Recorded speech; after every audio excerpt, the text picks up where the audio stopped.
নোয়াখালী নয়, এবার আলোচনায় ভোলা বিভাগ। দেশের প্রশাসনিক ভারসাম্য আনার কথা বলতে গিয়ে এবার যেন বদলে যাচ্ছে সমীকরণ। চট্টগ্রাম বিভাগকে ভেঙে নতুন বিভাগ করার কথা অনেক আগেই শোনা গেছে, কিন্তু এবার নোয়াখালীর দাবির সঙ্গে যুক্ত হচ্ছে এমন কিছু লাইন যা পুরো বিষয়টাকে ঘুরিয়ে দিচ্ছে নতুন পথে।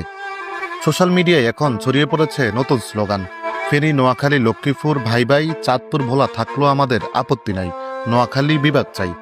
এই একটিমাত্র লাইনেই শুরু হয়েছে নতুন বিতর্ক। কারণ ভোলা কিন্তু ভৌগোলিকভাবে চট্টগ্রাম নয়, বরং বরিশালের কাছাকাছি।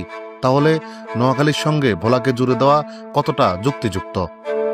ভোলার মানুষ বলছে, আমরা তো দ্বীপ জেলা, আমাদের নিজস্ব ইতিহাস ঐতিহ্য আর সম্ভাবনা আছে, আমরা চাইলে নিজেরাই ভোলা বিভাগ হতে পারি, নোয়াখালী চাই, থাকতে চাই না।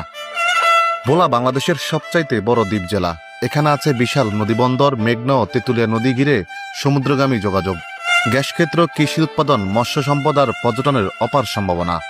এই জেলার মাটিতে রয়েছে ভবিষ্যতের শিল্প গড়ে তোলার উপযুক্ত পরিবেশ।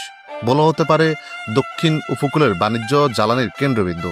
তাহলে কেন নয় ভোলা বিভাগ? এমনটাই বা শুনতে খারাপ কিভাবে?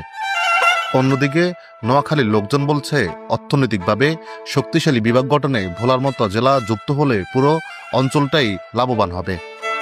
তবে বাস্তবতা, এটি রাজনৈতিক ও জনমতের বিতর্কে সীমাবদ্ধ। প্রশাসনিক কোনো সিদ্ধান্ত এখনো আসেনি। তাহলে প্রশ্ন হলো, ভোলাকে নোয়াখালী বিভাগের অংশ করা উচিত, নাকি দক্ষিণ অঞ্চলের উন্নয়নের জন্য একটি স্বতন্ত্র ভোলা বিভাগ গঠনের দাবি সময়ের দাবি?